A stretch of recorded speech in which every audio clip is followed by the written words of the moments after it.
Welcome back to the hottest homotopy type theory electronics seminar talks. Today, we're very happy to have Raphael Bouquet, who is going to tell us about strict REST completions of models of hot and homotopy canonicity. Okay, yeah, so thank you very much for the introduction and for inviting me to present this work here. Yeah, so indeed my goal of this talk is to present this construction of what I call strict REST completion for models of hot, and see how it can be used to get a new proof of homotopy canonicity for hot. And so the motivation, I would say, is that the general motivation is that we want to do meta theory of tie theories, which means that we want to prove properties of the syntax and maybe sometimes also of some other models of tie theory. And typically, we may look at properties that are related to the computational behavior of the tie theory. But we may want to do this meta theory up to homotopy in some sense. And one way to think of this is that usually we prove properties of the syntax, and the syntax is built out of sets. So we prove properties of these sets. So for instance, in canonicity, we want to prove that the set of closed Boolean terms is isomorphic to the set with two elements, true and false. And essentially, what we want to do when we do meta theory up to homotopy is that we instead want to see the syntax as something that has some homotopical structure. And instead of sets of terms, we want to look at infinity groupoids of terms. And then the statement of homotopy canonicity from this point of view would be that the infinity groupoid of closed Boolean terms is not isomorphic, but equivalent to the discrete infinity groupoid on the set with elements true and false. Okay, and then so for me, the personal motivation to try to do this meta theory up to homotopy is that I want to prove some coherence theorems which should rely on some homotopy normalization results.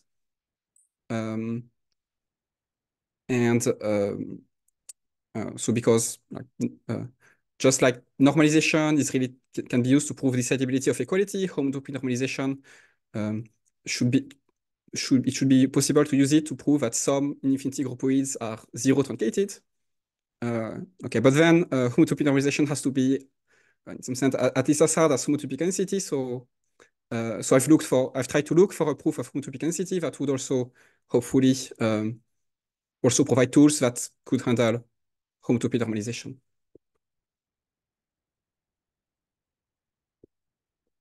Okay, but for this talk, I will focus on canonicity and homotopy canonicity. So homotopy canonicity for hot was conjectured by Voevodsky, I think around in 2010. Maybe there was I mean, at least the written traces of this I found were from 2010. And the motivation is that we have strict canonicity for homotopy, and in homotopy theory, when we add the univalence as an axiom, it will block some computations, and we won't get strict canonicity. And we cannot hope to have strict canonicity without adding additional things, but we know that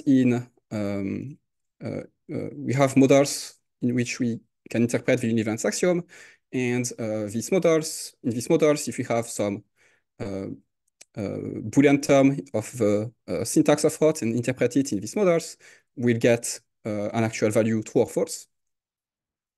So in some sense, we already have from these models a computational explanation of univalence and a way to compute with univalence. But then there is discussion if we so is anything missing from the syntax of homotopy theory? can we already see the syntax of how to beta theory, whether whether the computation can already be observed at this level. So okay, so for this talk, okay, so we're concerned about the semantics of type theory and about the syntax. And for models, I will use categories with families with some additional structure. And the syntax is the initial object in some category of models. And like the full definition of what a categorical family is maybe not too important, but what's important is that it's a generalized algebraic structure, so it has some it's defined to consist of some sets and some operations and satisfying some equalities. And there is some underlying one category that can be thought of as the category of context and substitutions. For every context, we have a set of types. For every context and type, there is a set of terms of this type in the context. The operations correspond to type and termformers, and there's also some substitution operations. And what's important is that, like in the presentation of models of type theory, we have some strict equalities. So, for instance, the associativity of the underlying one category and some substitution laws and computation rules like the beta rule for pi types. And we don't really know how to so we don't really know any simple definition of model that would not include some strict equalities. So if we look at categories instead, there are like alternative definitions like E-categories in which we can present categories without mentioning strict equalities, but for models of theory, we don't really have one, and this is and this will be a bit relevant. So let's start by by reviewing how strict K-density results can be proven. And the idea is that so if we want to compute with MLTT, we can use the standard interpretation of Martinov type theory in the category of sets. And if you have, say, any Boolean term, we'll be able to interpret it in sets and compute it to a value true or false. And what we want to do in proving canonicity is to relate the computation that is happening in sets to syntactic entities. And this is achieved by these gluing constructions. So this gluing construction is the construction of a model of type theory, in which essentially the components consist of a semantic component in sets glued together with some syntactic thing in the syntax. And at the categorical level, this is described by some construction parameterized by this global sections functor.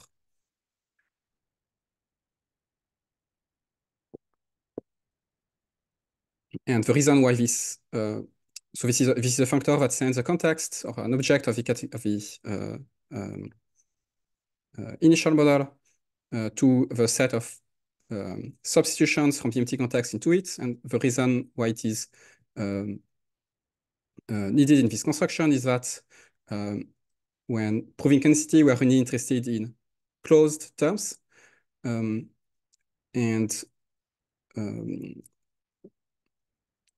This functor sends a context to a set of closing substitutions, which can be used to send an open term into a closed term. But what's important is that there is this construction, and then of a model, and then from the initiality of a syntax, we get some interpretation of a syntax into this model. And if we look at what this interpretation is doing for closed types and terms, if we take some closed type, it is being sent to some logical predicates or computability family. So some family of sets indexed by the closed terms of that type. So yeah, here. And this is seen as, so having an element of this family at a term is seen as a witness of that we are able to compute with this term. And then the interpretation also provides an element of this family for every term. So we are indeed able to compute with any term. And then at every type number, this family is defined in some way. And at Booleans, this family selects the canonical Boolean terms. So indeed, then the interpretation of any closed Boolean term will be an element of this family, which witnesses that the Boolean is either true or false.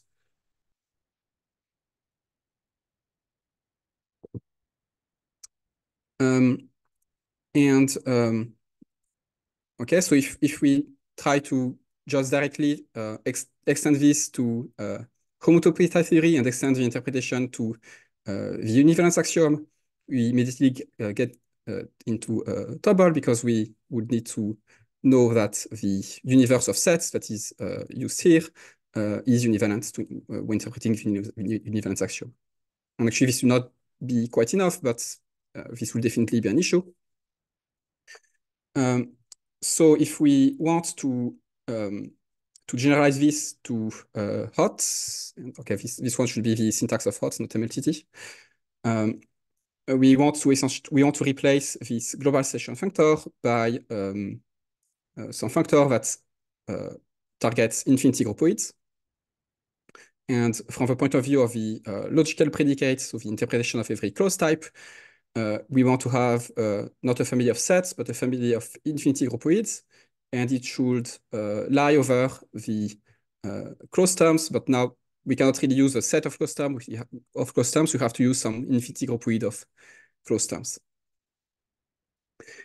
And the issue is that even if we are able to say define these, so here essentially we need to define infinity groupoids of substitutions where the higher cells are given by essentially iterated identity type, or it's easier to see for terms.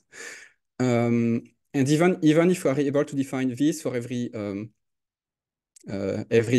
context or every clause type, we need to do this in a way that in such a way that here we get a functor satisfying strictly the functorial laws, and in the construction of the GLUED model, we also need to have some laws that hold strictly because they hold as strict equalities in the syntax. And actually, it's not easy to find to find a definition of these such that we still remember all of the strictness that is there in the syntax of hot. Okay, so there's been previous like approaches to homotopy canonicity. So Mike Schulman has proven some homotopy canonicity for a one truncated version of hot in which all of the types are one truncated, and we have univalent universes of sets. And then we can use a global section functor valued in one groupoid. And the construction of this functor requires some quotienting of the syntax. But so if you go as far as one groupoid, we can construct this functor without getting into too many issues with strict equalities in the syntax. But if we try to go higher, it becomes harder.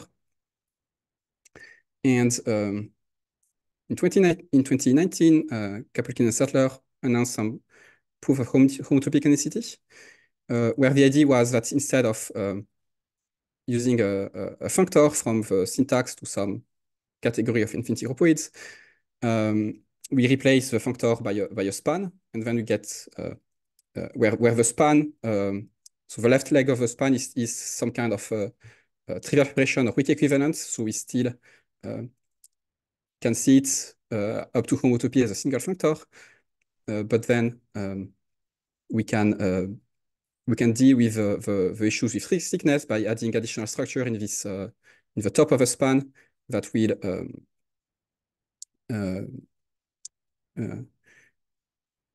will allow for a definition of a strict factor when looking at the right leg of the span.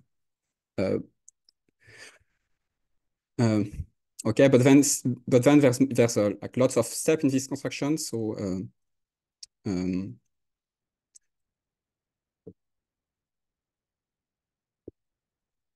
so we try to look to something that is more direct and where you don't need to compose these multiple different functors and establish their properties.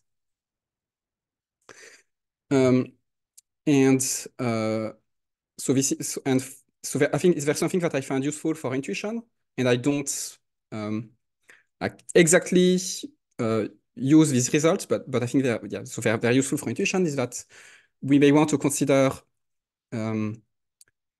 essentially what happens if we try to replace all sets by spaces or by infinity groupoids, not only in the target of gluing, so not only like here, but also in the syntax. And then we see that we want to define some higher models of tie theories, and we can also consider some notions of infinity tie theories, which have infinity categories of models, and where models themselves are infinity categories with additional structures. Okay, so one way to think of these infinity tie theories is that in ordinary tie theory, we have judgmental equality, but it is truncated. So it's the judgmental equalities are strict, and this is somehow lifting this restriction. And if we do this, we see that homotopy tie theory can be seen as an infinity tie theory in at least two ways. One is by adding zero truncation, and then we get something that is actually the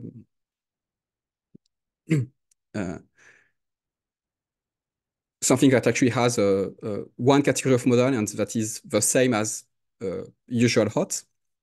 And we can also add some something that is similar to the extensionality rule, but because judgmental equality isn't truncated, it's actually closer to some completeness or univalence principle. And this we can maybe call it infinity hot. So essentially, the distinction between the two is that in the first case, we had something like UIP. In the second case, we had something like univalence, but not in the tie theory, but in the in some more meta-theoretic layer.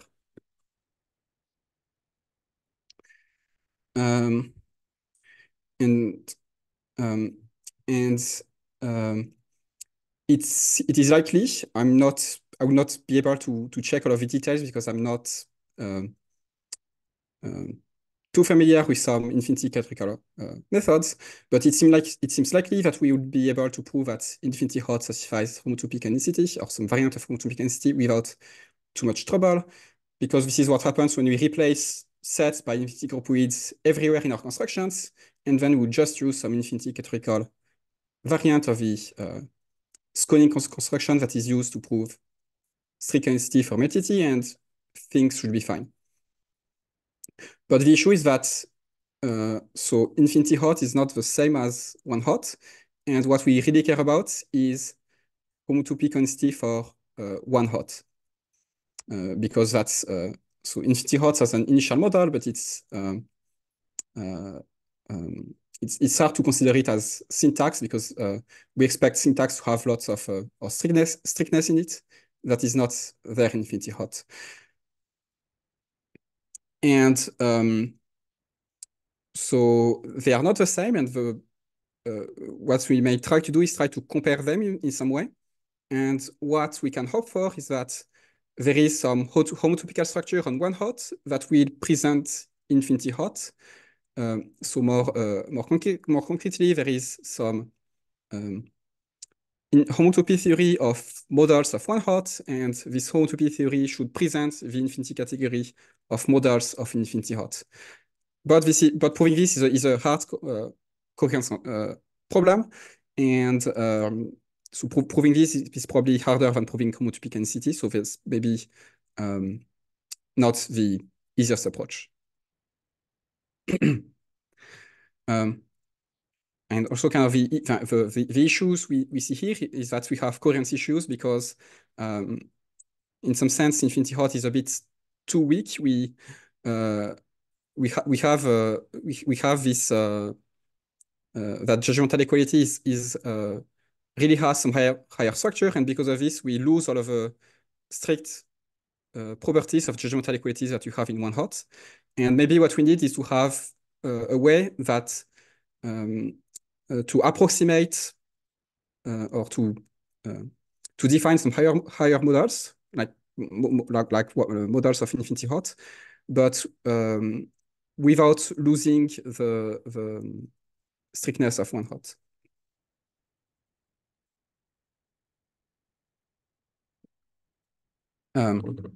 Okay, so yeah, so I'll not use infinity type theories, but I think they provide useful intuitions. And then yeah, so the idea of that what we want to define are higher models of type theory will also be useful. So I mentioned this left semi-modal structure on the previous slide, and this was so there's a paper on the homotopy theory of type theories in which Kaplukin and Amsdine construct some left semi-modal structures on categories of models of some type theory.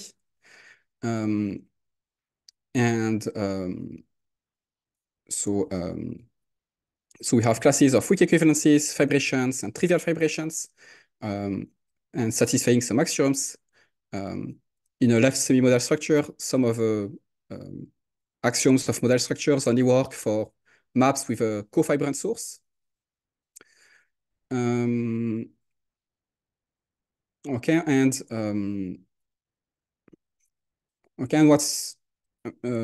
what's important is that okay, once we have this left semi-modal structure, we have lots of tools that we can use when looking at models of hot. And the notion of weak equivalence is the correct way to compare models if we care about models of up to homotopy. For instance, if we are interested in homotopy canonicity, well, some model will satisfy homotopy canonicity. So if you have weak equivalence, the source will satisfy homotopy canonicity if and only if the target satisfies homotopy canonicity. Yeah, so essentially this provides lots of tools when studying models. Okay, and if we use these tools and we want to get some results in the end, it may be better to use some more algebraic notions for these classes of maps also.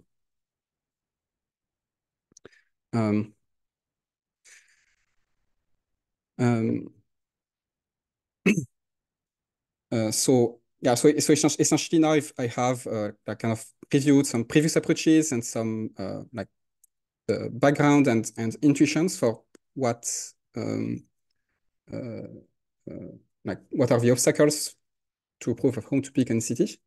And you have this idea that we want to be able to describe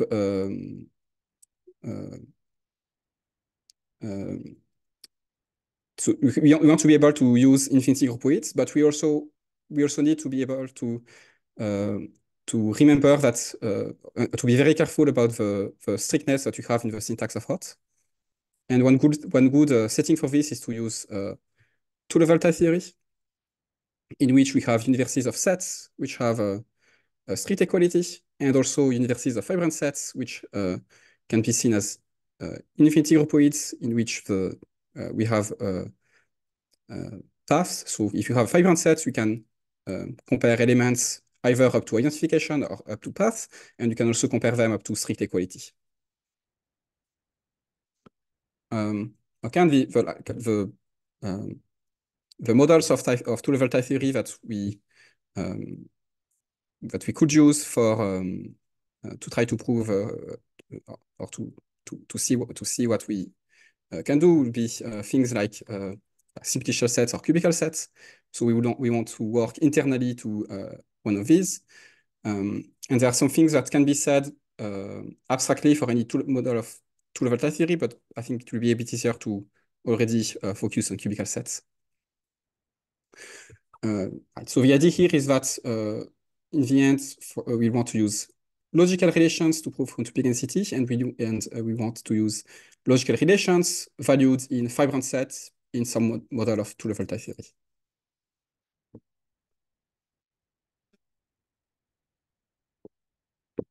And in two-level type theory, we can define internal models of hot. So we can just use the usual definition of model and interpret it in two-level type theory. And when we look at it externally, this is equivalently looking at, if you're working in cubical sets, this is looking at cubical models, which are like models of hot, except that they have, instead of a set of contexts, we have a cubical set of contexts, and so on for morphisms, types, and terms, and so on. And we can also equivalently view this as cubical presheaves of models, so functors from so contravariant functors from the cube category to the category of set-valued models. And so the main idea here is that we can actually see cubical models as a good notion of higher models. And actually, I'm not sure whether everything that should be possible with higher models can be done using cubical models, but still, it seems that a lot can be done.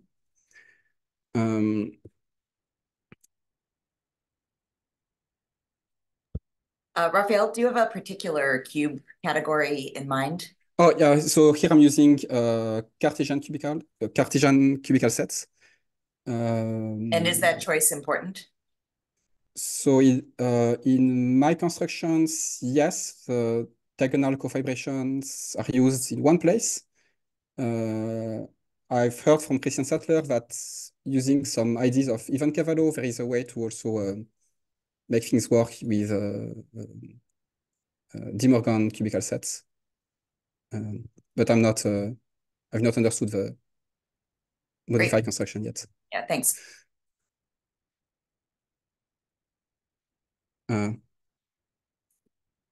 Yeah, but essentially already in my construction, the use of diagonal cofibration is isolated to a single lemma, I think.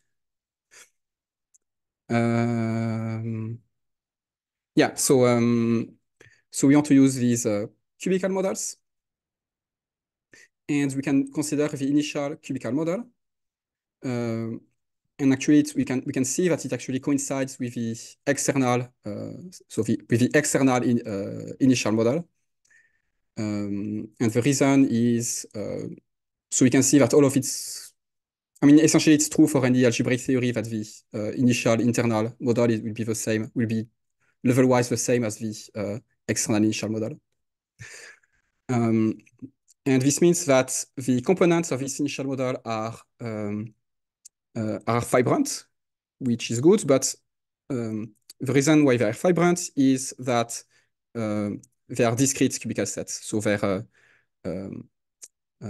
so paths in the components of this are the same as street equality.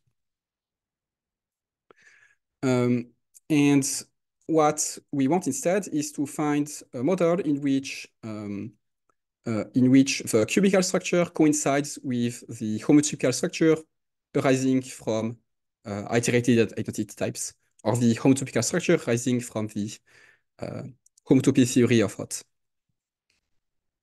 And it seems that this structure is available.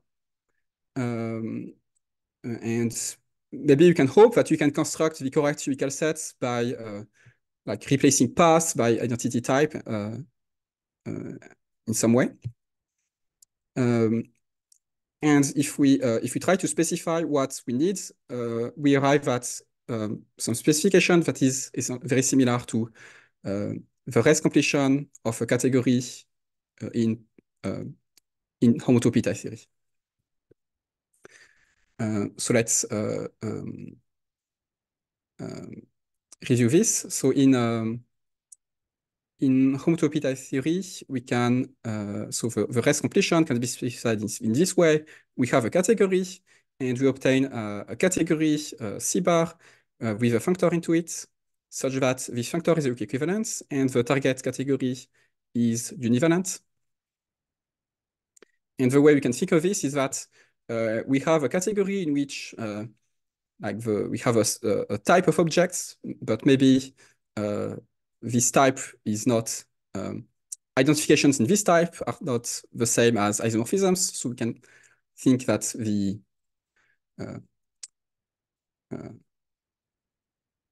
the higher dimensional structure of this type of objects is not the correct one, or the homotopy type of objects is not the correct one, but we can still recover the correct homotopy type from the category because we essentially want to use objects and isomorphisms and then inequalities between isomorphisms, and then it should be one groupoid, so we stop.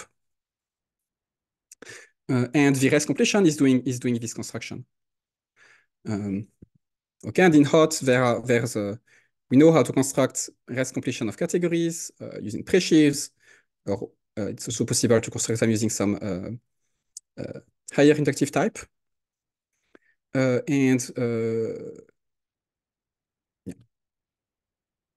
So what we can try to do next is to do the same, but for models of hot instead of categories. But we cannot do it in pure hot.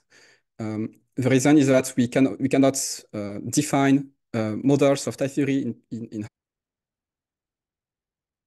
Okay, so what we want to do is that we want to also consider rest completion of models of type theory, but we cannot really do this in just in hot. Because what we want to do essentially is to consider models of type theory, but without truncation for the components. But it's not really possible. We need to either truncate the components to H sets, or we need to actually have some kind of infinity category of context, or maybe some semi-simplicial type or something like this. But this, if you unfold it, this requires infinitely many components, and we cannot really write it in hot. Or we can actually keep all of the street equalities we have in models of hot, but then we need two-level type theory in order to specify this. So this, for instance, can work in cubical sets, but this cannot work just in hot. Okay, now what we need to change in the specification of rest completion so that it becomes strict rest completion, and you can already do it for categories. And now when I speak of categories and functors, these are categories and functors where all of the category laws and functor laws are hold up to street equality for the street equality of the outer layer of two-level type theory, or street equality in cubical sets. Okay, and now we still have that the street rest completion is a category with a functor into it. And we still want this functor to be a weak equivalence. But so my construction in the end does not provide a weak equivalence, or doesn't provide at least a split weak equivalence in cubical sets. So it seems that what we can get instead is a level-wise split weak equivalence where we have choices of lifts. So for instance, in the case of categories, in the weak equivalence, we have a functor that is essentially surjective on objects. And we have a choice of lifts, but this choice is not stable under the morphisms of a cube category, so we cannot have a split weak equivalence internally to cubical sets. But we can still say that if we evaluate this functor at the terminal object of the cube category. We get external categories and an external functor, and this external functor should be a split weak equivalence.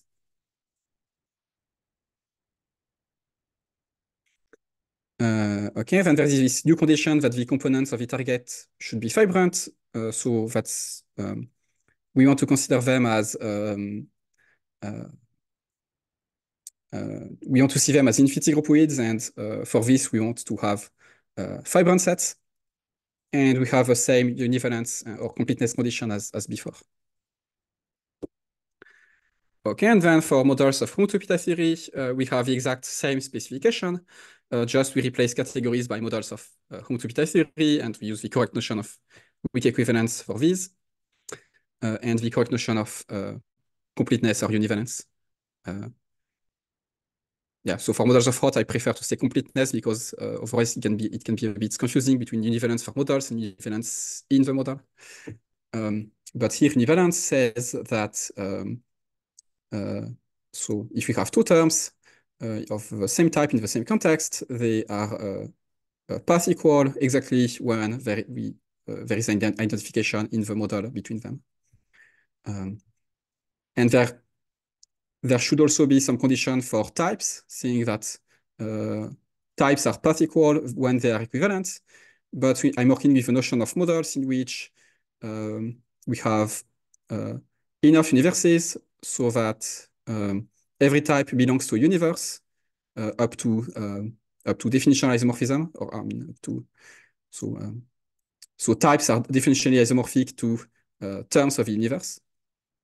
And because of this, we can avoid adding any condition for types. This is mainly to work in the simplest possible setting for this. Okay, and then the theorem is that indeed we can. So here I have specified this notion of strict rest completion, and indeed we can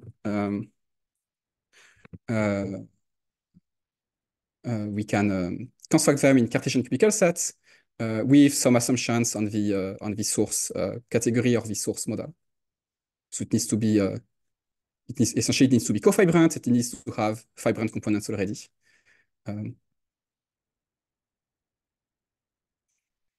Okay, and I quickly go through the main idea of the constructions at the end, but okay, now I'll do the proof of homotopy.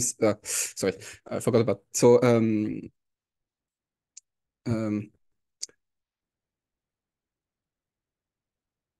let me redo this. So in general, the construction should be quite general, in the sense that they should mostly work whenever we have some general algebraic theory which has some left semi-model category of algebras. So as we have in the case of categories and in the case of models of Roth, well, in the case of categories, we actually have a full model category. And then some assumptions need to be satisfied. And not sure exactly what's the minimal set of assumptions, but it seems that the constructions are quite general. And also, Christian Sattler has already written some notes in which the constructions are generalized in some way. Okay, so now let's see if we I've not described the construction of a strict rest completion, but if we know that it exists, how can we prove homotopic unicity? And the exact variant of Roth I'm working with is Roth with omega univalent universes. This ensures that we have enough universes so that every type belongs to some universe. And then the usual type formers, identity types, pi sigma, finite types, W types, and also homotopy pushouts, but without any computational rule for say point constructors. So fully axiomatic homotopy pushouts.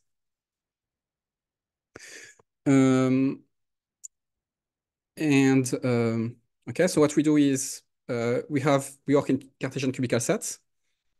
We have the initial model, and it satisfies the condition of the for the construction of the strict rest completion. So we can construct it, and we get this map.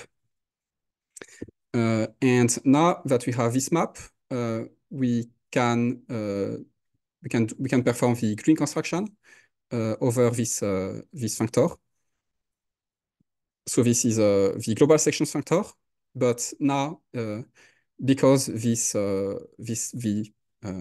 strict rest completion is complete, its global section functor targets fibrant sets. So it targets, so essentially can be seen as landing in infinity groupoids. And we can perform the gluing construction. And once we have constructed the glued model G, by initiality of a syntax, we get some interpretation.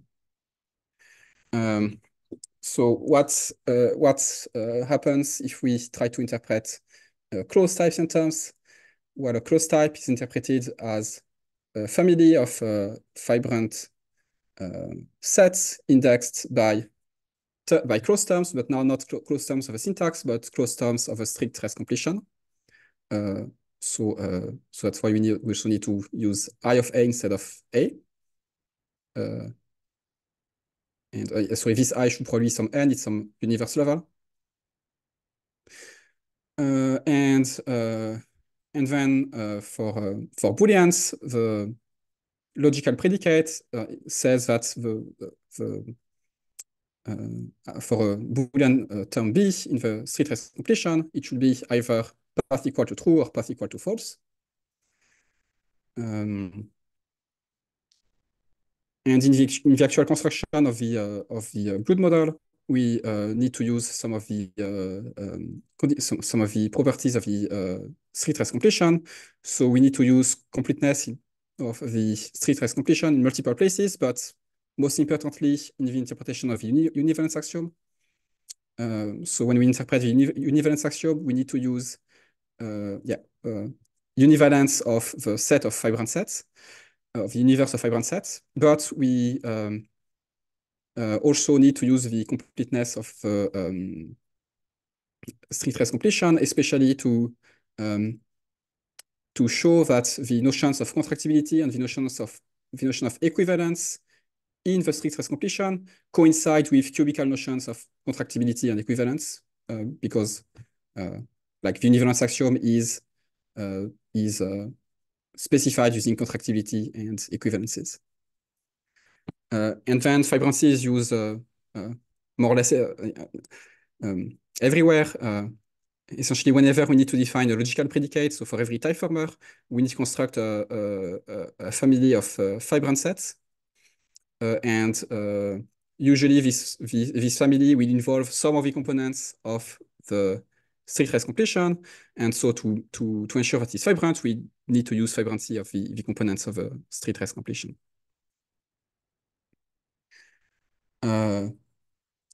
Okay, and once we have the interpretation of the syntax into the glued model, we can just take some closed Boolean term, and then if we interpret it, we see that this essentially says that I of B, so I of B in the strict rest completion is canonical, but because I is almost a weak equivalence, we get that the original term is already canonical. And here the reason why this works, even though I is not a complete weak equivalence, is that it's enough if we only look at global elements. And for global elements, I satisfies the weak listing property that is in the definition of weak equivalence. So we get something in the that is completely in the syntax and not in the strict rest completion anymore. And this completes the proof of homotopy canonicity.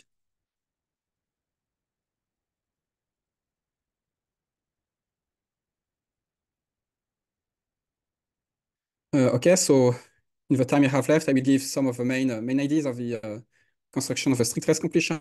And essentially, this is building on all of the work that has like gone in the um, all of the ideas that have been used to construct the cubical models of homotopy type theory. And the main idea is to use the cubical definition of contractibility, which correspond to trivial fibrations. So in cubical sets, we have this cofibration classifier, and we say that a set has extensions if whenever we have partial elements of the set under some configuration, we can extend it to a total element. And especially this is saying if we have a cube where some of the faces are filled, then we can extend it to a full cube.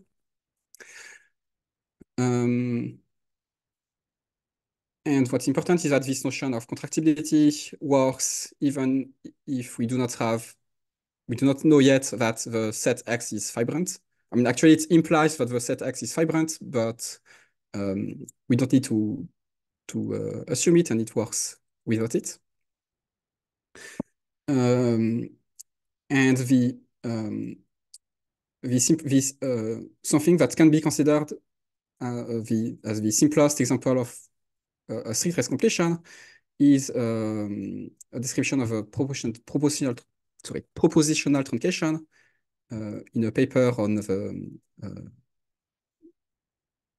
foundations of synthetic algebraic geometry, in which this construction is given. And usually you would define maybe propositional truncation as a higher inductive type. And for more general higher inductive types in cubical sets, you would add a constructor for fibrancy. So you would add some homogeneous composition structure for the set. But here we can instead add this extension structure, which says that the propositional truncation has a conditional extension structure that is there once we have an element of the propositional truncation. And indeed, if we see this as contractibility, then being a proposition is the same as being conditionally contractible. Yeah. And then the idea is to generalize this to categories and to models of hot, where we use the contractibility.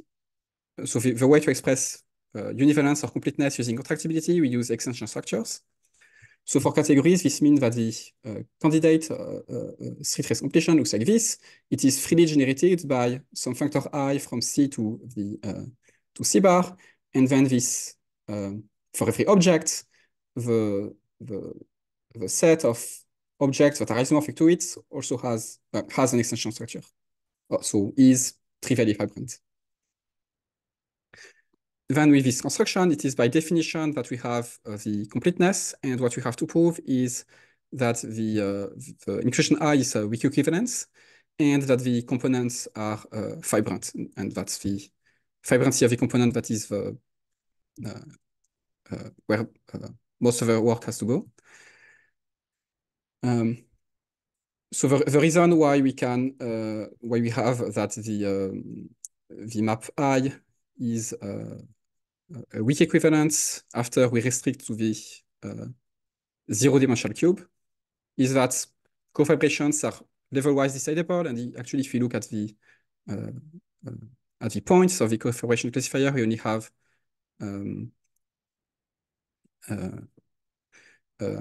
top and bottom. And so if we look at the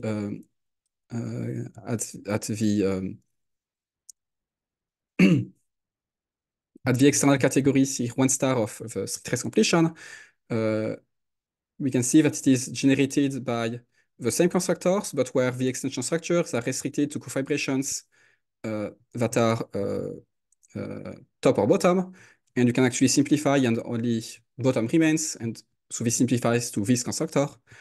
But now this is just adding lots of copies of objects that are already there along with isomorphisms to the real object. So we get a category that is equivalent to the original category.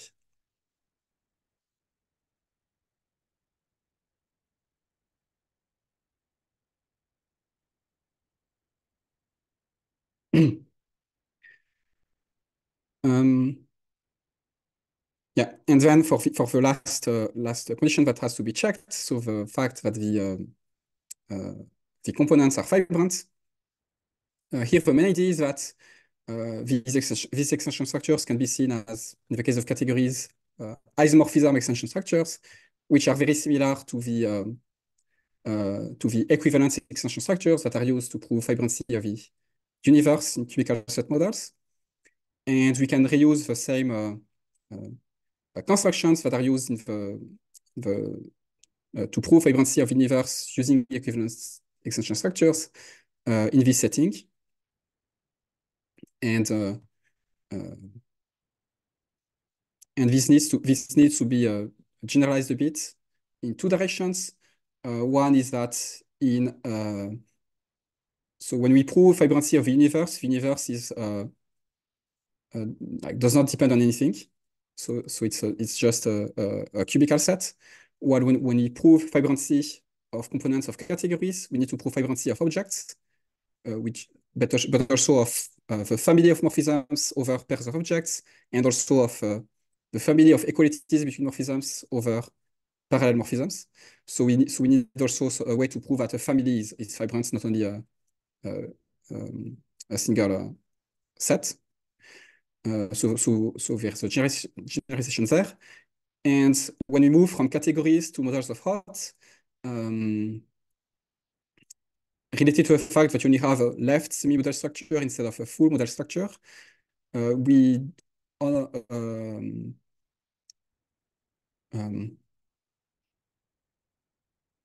yeah, so we need to generalize the construction so that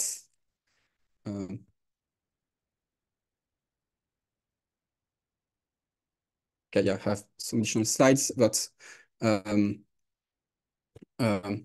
so essentially there is a lemma that is used to prove that some map is a vibration, and when you prove vibrancy of the universe, we only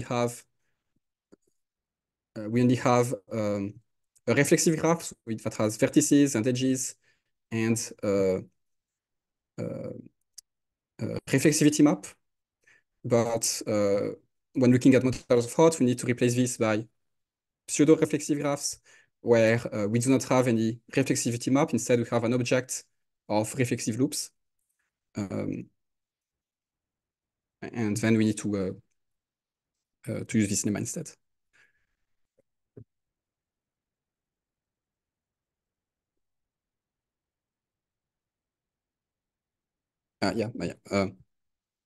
Yeah, so I intended to stop here, and I had some more slides with details for questions, but I had to actually go to it. So maybe you can stop here and answer questions now. Great, thank you very much. So traditionally we do a silent applause. And we'll take questions. Who wants to start off?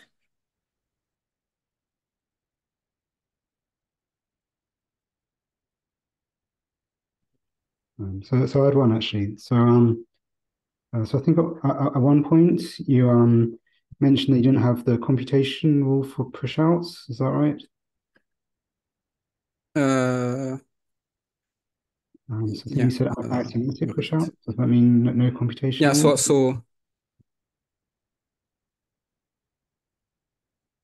So here I've not looked at the so I've used the home to be pushouts, but where the eliminator does not have a strict computation rule for point constructors. Yeah. I mean, do you think it's possible to do that? Probably. But so the issue is that so the issue is actually like in the construction of the left semi-modal structure or involves some the construction of some inverse diagram models. And there essentially you interpret in like W types by index W types. And then you would interpret home-to-P push shots by some kind of more indexed home-to-P push shots. And then you need to justify that these indexed home-to-P push shots can be constructed just from non-indexed home-to-P push shots, something like this. So essentially, if you have enough higher identity types and they all have computation rules for point constructors, then it should be fine. But if you have only home-to-P push shots, I'm not sure if that's enough to justify the other higher identity types that you need in these model constructions.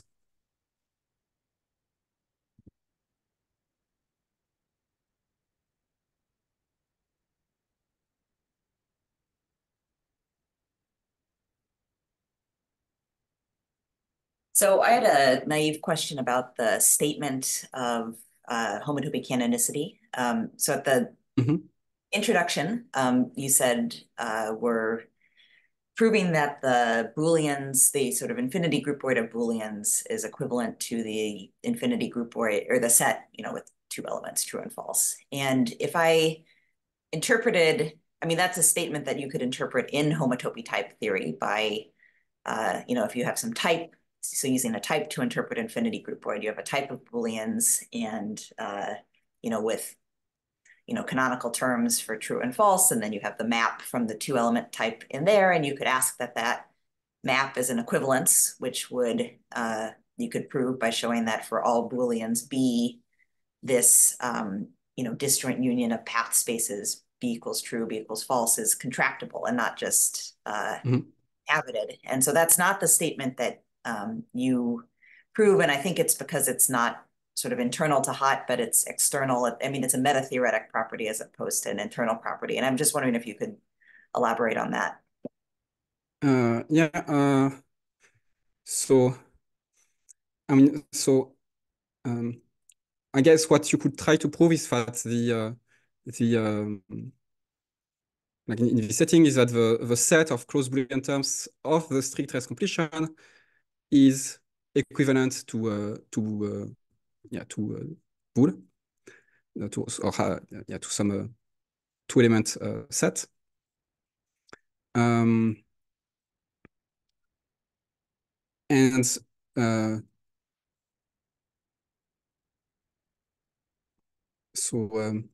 but essentially like I had this intuition here and then this overstatement here. But essentially, once you have this, and you also know that true is not equal to false, do you like, okay, in the case of strict canonicity, you get already the full isomorphism. In the case of homotopy canonicity, do you get the equivalence? Yeah, I guess I was a little confused about what equivalence means at the sort of meta-theoretic level. So indeed, this statement is not the full equivalence. But you should get okay, you should be able to. It should be possible to get a full equivalence from it in some sense, but I'm a bit not thinking at the moment.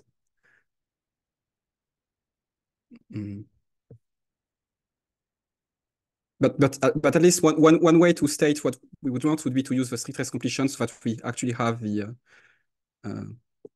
this infinity groupoid.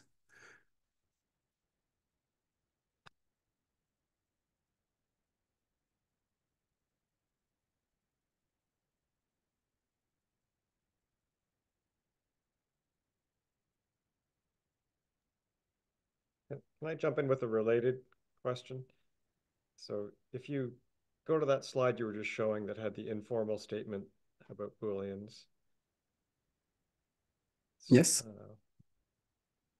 I was thinking about the next one where you had the identity types displayed here. Okay. So does your proof give an algorithm that given the closed Boolean term B will give you the the term in the yeah, it's all constructive, yes. So and I think it would I think it would be somewhat possible to actually implement it in the sense that I mean, essentially, so essentially, you need to implement the street race completion, and it's a bit similar to implementation of like cubical type theories, and essentially for the just like for implementations of cubical type theories, you have rules for composition in different types. There you have similar kind of rules that explain how that explain vibrancy in the street race completion. But you would need an implementation in which you also have all of the street equalities in of the syntax. So it's not which is a bit difficult, but I think it would be possible. Okay, thank you.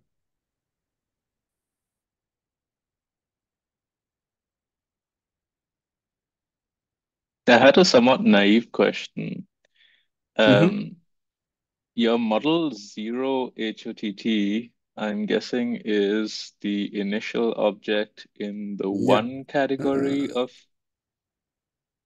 Yeah, here, so there's that one. So there's zero, there's the external one, and there's also the initial so there's the external initial model, and then internally to cubical sets, you also have the initial model.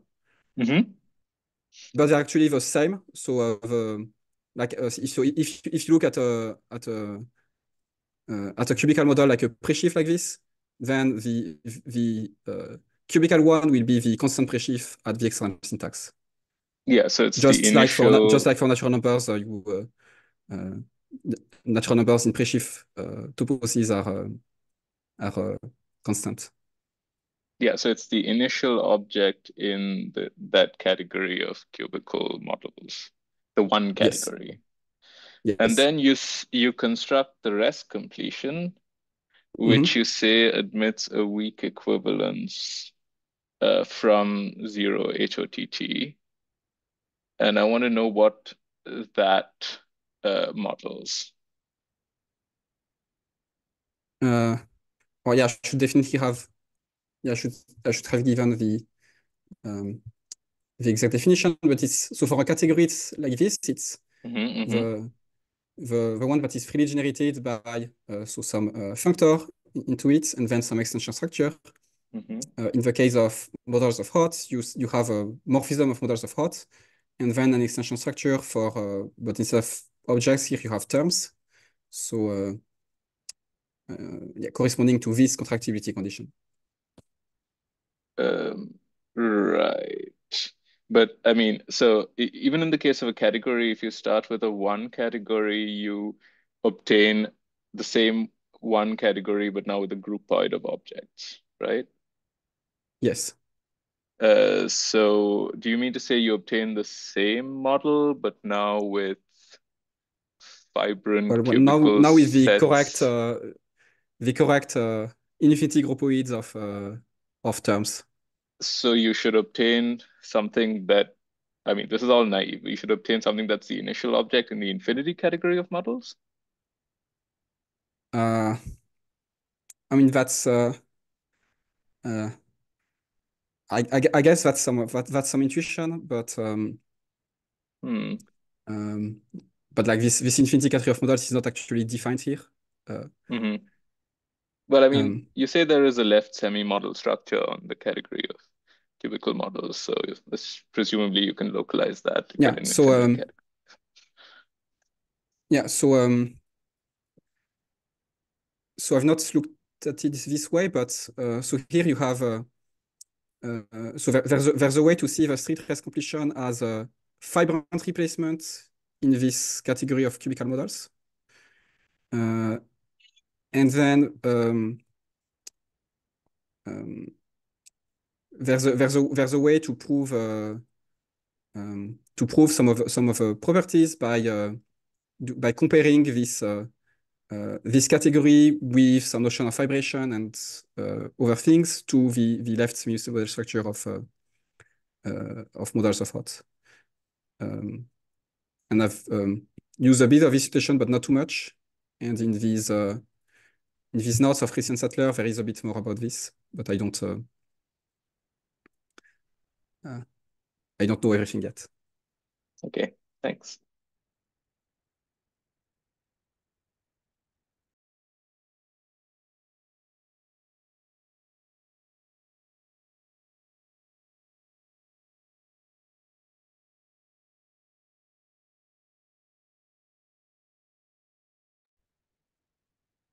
Okay, well, if there aren't any further questions, I think let's thank Raphael again. So with another round of silent applause. And the HOTA seminar will resume on Pi Day with a talk by Greta Correglia, which we're looking forward to. So see you all then.